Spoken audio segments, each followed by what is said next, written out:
profesor, mi nombre es Fabiola Ferrini y le voy a hablar sobre la historia y arquitectura del computador, sistemas binarios, sistemas numéricos y sistemas operativos. El computador es una de las creaciones más importantes y sorprendentes del ser humano. Se dice que viene del latín computare, que significa calcular. La computadora es una máquina que sirve para recibir, almacenar y procesar información. Esta tiene sus antecedentes a través de la historia en el ábaco, que es uno de los instrumentos que se utilizaba hace 300 años antes de Cristo como, se puede decir, como calculadora para hacer cálculos matemáticos. Después pasó a la pascalina, que es en sí la primera calculadora como tal, que está hecha por ruedas y cilindros. Después pasamos al telar de Jacquard, que está creado gracias a patrones de telas y tarjetas perforadas. Y gracias al telar de Jacquard se utiliza el pendrive que vemos hoy en día. Primera generación de las computadoras. Le debemos la primera generación de las computadoras gracias a Turing, que creó en la Segunda Guerra Mundial una máquina electromecánica que se usaba para descifrar mensajes encriptados. Esta estaba compuesta por tubos de vacío y funcionaba prácticamente con código binario. Estas computadoras eran muy grandes y se utilizaron prácticamente de 1940 hasta 1956. Pasamos a la segunda generación de las computadoras. Estas computadoras eran mucho más pequeñas y gastaban mucha menos energía. Quitaron los tubos de vacío y se utilizaron los transitores. Con estas computadoras llegó también el lenguaje de programación y se utilizaron desde 1956 hasta 1963. Pasamos a la tercera generación de computadoras. Estas eran mucho más versátiles en la industria, además de que vinieron con la inversión de los circuitos integrados, y estas computadoras fueron creadas gracias a Heinrich y su empresa IBM junto a Harvard, prácticamente la mayoría de estas computadoras, y fueron utilizadas desde 1964 hasta 1971. Pasamos a la cuarta generación de computadoras con los microprocesadores, que son computadoras mucho más comerciales y más personales.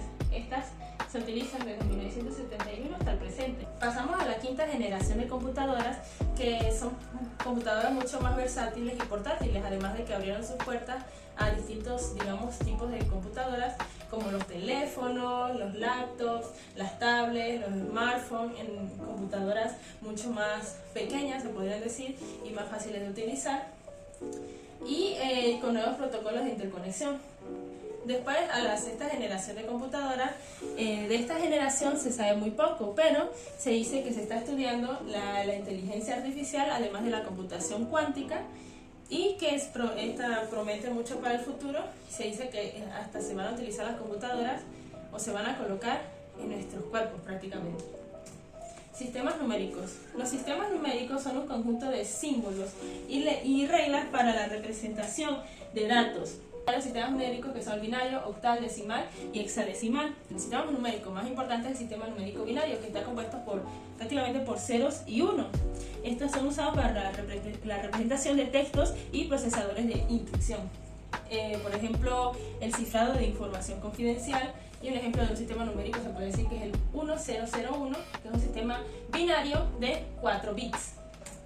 Arquitectura de la computadora. La computadora está compuesta por la unidad central de procesamiento CPU, que interpreta las instrucciones del hardware las instrucciones del hardware con sus distintos problemas aritméticos y matemáticos. La unidad aritmético-lógica, que es el que procesa los datos lógicos. La unidad de control o UC, que es el que representa o dirige y coordina la mayoría de operaciones en la computadora. Está la unidad de memoria o la unidad de memoria RAM, que es la que almacena toda la información de la computadora. Están los dispositivos periféricos, que son aquellos dispositivos que no pertenecen como tal al núcleo fundamental del ordenador y que dan o llevan información al computador, ya sea de entrada o de salida. Por ejemplo, las pantallas, los teclados, los sonidos, las cámaras y los mouse.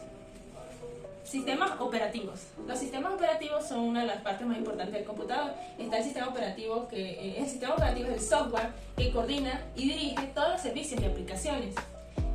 Tienen sus partes, que es el núcleo, gestión de procesos, gestión de memoria, gestión de almacenamiento secundario, sistemas de entrada, sistemas de archivos, usuario, gestor de recursos, y existen dos tipos de sistemas operativos, que son los monotarea y los multitarea. Ambos funcionan o sirven con varios usuarios, pero hoy en día se utilizan más que todo los sistemas operativos multitarea, pues valga la redundancia. Con esto se pueden hacer muchas más tareas. Hay varios ejemplos de sistemas operativos como el Windows, el Mac iOS, Android, Linux, entre otros. En resumen, las computadoras son una de las creaciones más importantes y indispensables para el ser humano hoy en día. Estas han ido evolucionando a través de la historia y gracias a muchos científicos y personas que han ido evolucionando estas computadoras a través del tiempo, haciéndolas más adaptadas a nuestro uso diario para trabajar, cambiando sus sistemas operativos y para nuestros trabajos, para nuestros tipos de programas que vayamos a hacer. Las computadoras pues se han vuelto indispensables para nosotros a través del tiempo y se han vuelto prácticamente parte de nosotros mismos. Muchas gracias.